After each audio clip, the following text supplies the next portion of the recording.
It's not something that I believe still is comparable to what went on with former President Trump, because he had to be stalked to get these documents back. And, Jay Bratt had to show up at Mar-a-Lago to have a conversation with them because they said we returned everything and they hadn't done it. And it seems that the Biden administration is cooperating. But you have to make those details clear so that people who are your supporters can continue to have faith in the fact that you did handle this as responsibly as possible. No one thinks that there aren't former officials that have classified documents in bad places. Stuff happens, like you move out of offices, things, and you should return them when you figure that out.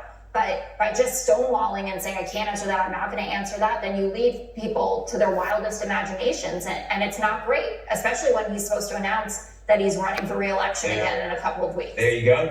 But I have to respond, Jessica, to what you said, only because you said it was so much worse than Trump. Here's the difference between Trump and Biden. Trump could declassify, Biden could not. Biden had the records for 6 years. They were from the Obama White House, okay? And Biden had them in a place paid for by the Chinese, $50 million, okay?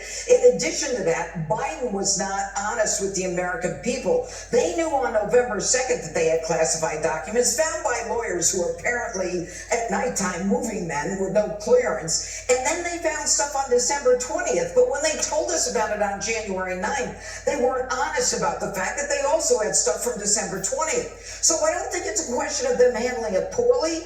I think it's a question of them handling it dishonestly. And I'll tell you another thing. I think Karine Jean-Pierre, if she had any respect for herself and her own career, she would say, do not send me out in front of the American public looking like I'm covering up, like I'm lying, or I'm an idiot. You either tell me or you give me someone to refer him to. Exactly right.